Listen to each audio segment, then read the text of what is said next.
एक घने जंगल के किनारे पर एक छोटा सा गांव बसा हुआ था। इस गांव के पास ही एक खरगोश रहता था जिसका नाम चीकू था। चीकू अपनी तेज दौड़ और चतुराई के लिए मशहूर था। वह हमेशा हर चीज की जांच पड़ताल करता था। उसकी नटखट प्रवृत्ति के कारण गांव वाले अक्सर उसकी शरारतों से परेशान रहते, लेकिन उसके मासूम चेहरे और बड़ी बड़ी आंखों की वजह से कोई उस पर ज्यादा नाराज नहीं होता था। गांव में एक कहानी सुनाई जाती थी कि जंगल के बीचों बीच एक रहस्यमय गुफा है जिसमें जाने वाला कोई भी जीव वापस नहीं लौटता। वहां के बड़े बुजुर्ग इस गुफा से दूर रहने की सलाह देते थे। लोग कहते थे कि उस गुफा में कोई खतरनाक ताकत है, लेकिन चीकू, जो बेहद जिज्ञासु था, उस कहानी को मजाक समझता था। अरे, कुछ नहीं होगा, लोग हमेशा बढ़ा चढ़ाकर बातें करते हैं, चीकू ने खुद से कहा। एक दिन चीकू ने ठान लिया कि वह खुद जाकर इस गुफा का रहस्य पता करेगा। एक सुबह जब गांव वाले अपने कामों में व्यस्त थे, चीकू जंगल की ओर निकल पड़ा।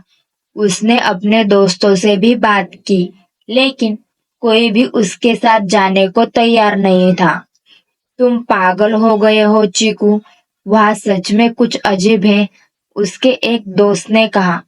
लेकिन चीकू की जिज्ञासा को कोई नहीं रोक सकता था।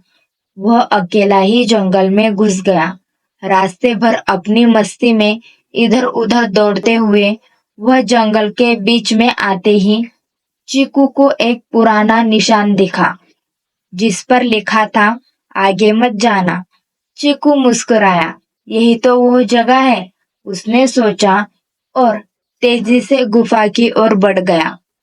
चीकू गुफा के पास पहुंचा। बाहर से वह गुफा बिल्कुल साधारण दिख रही थी, पर अंदर से अंधेरा इतना गहरा था कि कुछ दिखाई नहीं दे रहा था। चीकू ने अपना दिल थामते हुए गुफा के भीतर कदम रखा। जैसे ही वह अंदर घुसा, उसे हल्की हल्की आवाजें सुनाई देने लगी। क्या ये आवाजें सच में है या मेरा वहम? चीकू ने खुद से सवाल किया, लेकिन उसकी जिज्ञासा ने उसे और अंदर जाने के लिए प्रेरित किया। गुफा के कुछ दूर जाते ही चीकू को एक चमकीली रोशनी दिखी। पहले तो वह डर गया, लेकिन फिर उसके कदम तेजी से उस ओर बढ़ने लगे। रोशनी के पास पहुंचकर उसने देखा कि वह एक बहुत ही सुंदर और अद्भुत दृश्य था। गुफा के बीच में एक झरना बह रहा था, जिसमें से हल्की नीली रोशनी निकल रही थी। चारों ओर चमकते हुए पत्थर बिखरे हुए थे, जो रात में तारों की तरह चमक रहे थे। अरे वाह, ये तो कमाल है, चीकू ने हैरानी से कहा। वह इस जादुई दृश्य को देख ही रहा था कि अचानक उसे एक और आवाज सुनाई दी, कुछ कदमों की आवाजें। उसके दिल की धड़कनें तेज हो गई। उसने इधर उधर देखा, लेकिन कोई नहीं था। ये क्या हो रहा है? चीकू ने घबराते हुए सोचा। तभी एक बड़ी छाया उसके सामने आई। चीकू ने अपने कान खड़े कर दिए और तेजी से पलटा। वह एक बड़ा खतरनाक जानवर था, जिसका सिर बड़ा, शरीर भारी था। उसकी चमकती आंखें चीकू पर जमी थी। तुम कौन हो? जानवर ने गंभीर आवाज में पूछा। चीकू ने घबराते हुए कहा, मैं चीकू हूँ। मैं बस इस गुफा को देखने आया था। जानवर की आंखों में हल्की मुस्कान दिखाई दी। तो तुम वही हो जो गांव के लोगों को परेशान करते हो? चीकू को थोड़ी हिम्मत मिली। हाँ, मैं ही हूँ, लेकिन तुम कौन हो? जानवर ने हंसते हुए कहा, मैं इस गुफा का पहरेदार हूँ। लोग मुझसे डरते हैं, लेकिन मैं किसी को नुकसान नहीं पहुंचाता। मैंने खुद को यहाँ छिपा रखा है ताकि लोग इस गुफा की सुंदरता को नष्ट ना कर सके। चीकू की जिज्ञासा बढ़ गई। लेकिन क्या यह सच है कि जो भी इस गुफा में आता है वो वापस नहीं लौटता? पहरेदार ने फिर हंसते हुए कहा, वो इसीलिए क्योंकि जो यहाँ आता है वह इस गुफा की सुंदरता में खो जाता है और बाहर की दुनिया को भूल जाता है। लेकिन अगर कोई दिल से चाहे तो वह लौट सकता है। चीकू ने राहत की सांस ली और पहरेदार से कहा, तुम तो बड़े मजेदार हो, लोग बेवजह तुमसे डरते हैं। पहरेदार मुस्कुराया, हाँ, लेकिन शायद डर ही इस जगह की रक्षा कर रहा है। चीकू और पहरेदार ने थोड़ी देर तक बातें की।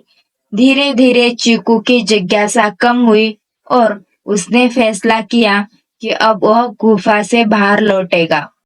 मैं इस रहस्य को अपने तक ही रखूंगा। चीकू ने पहरेदार से वादा किया।